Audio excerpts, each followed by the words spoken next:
Imaginem a seguinte situação: uma pessoa deve determinada quantia a outra e posteriormente, em uma ação judicial que reconheceu essa dívida, ela compra um imóvel numa execução. Esse imóvel que a pessoa comprou após ser declarada devedora de outra pode ser penhorado? E se ele for o único bem, considerado bem de família? Já adianto que aqui a resposta é negativa.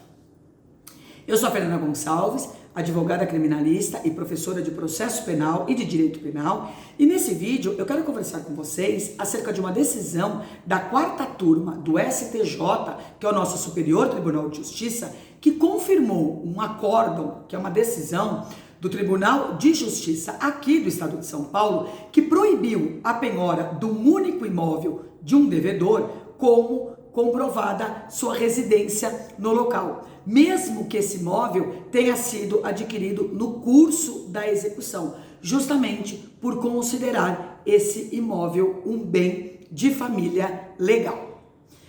Existem duas formas para se instituir um bem de família.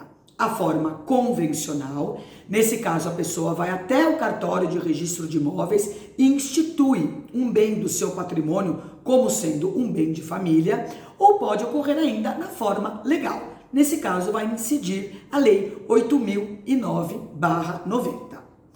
E por que existe o bem de família? Para que o devedor não fique sem moradia no caso de uma execução de suas dívidas.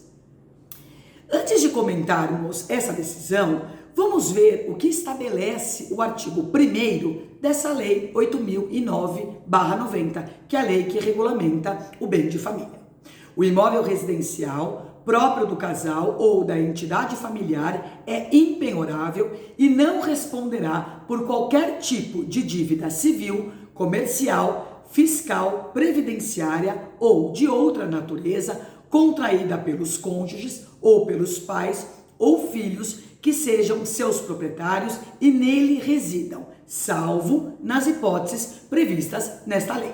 Parágrafo único. A impenhorabilidade compreende um imóvel sobre o qual se assentam a construção, as plantações, as benfeitorias de qualquer natureza e todos os equipamentos, inclusive os de uso profissional ou móveis que guarnecem a casa, desde que quitados. E tem alguma exceção? Sim, a própria lei, em seu artigo 3º, estabelece algumas situações em que pode ocorrer a penhorabilidade do próprio bem de família.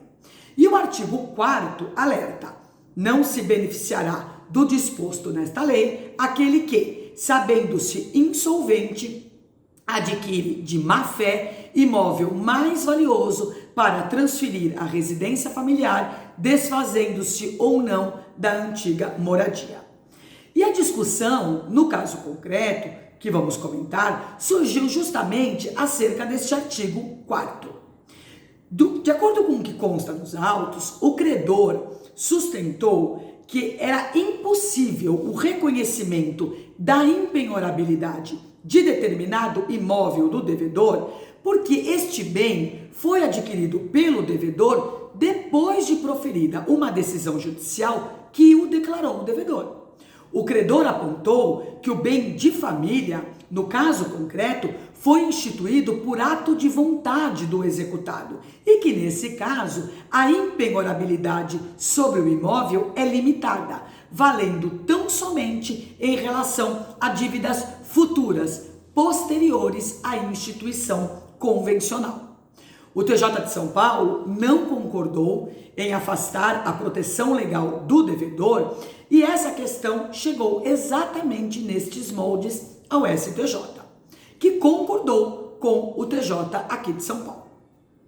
De acordo com o entendimento do ministro relator Luiz Felipe Salomão, que citou jurisprudência da própria Corte Superior, a legitimidade da escolha do bem destinado à proteção da Lei 8009/90, feita com preferência pela família, deve ser confrontada com o restante do patrimônio existente, sobretudo quando este de um lado, se mostra incapaz de satisfazer eventual dívida do devedor, mas de outro atende perfeitamente às necessidades de manutenção e sobrevivência do organismo familiar.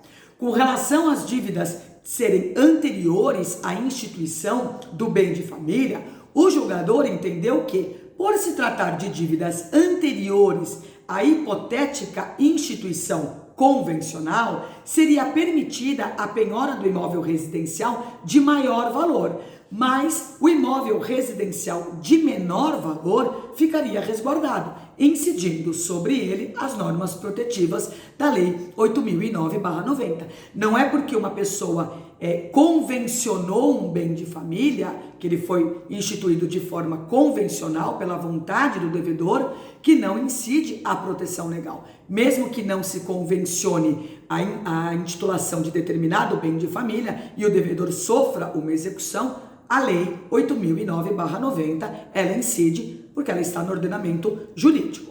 O magistrado ainda finalizou pontuando da seguinte forma, abre aspas, ainda que se tratasse, nos termos alegados pelo recorrente, de imóvel voluntariamente instituído como bem de família, considerando-se que se trata do único bem imóvel do executado, a proteção conferida pela Lei 8.009/90 subsistiria de maneira coincidente e simultânea, e nessa mesma extensão seria capaz de preservar o bem da penhora de dívidas constituídas anteriormente à instituição voluntária. Essa é uma importante decisão. Para quem quiser conferir, basta acessar os autos do recurso especial 1792265.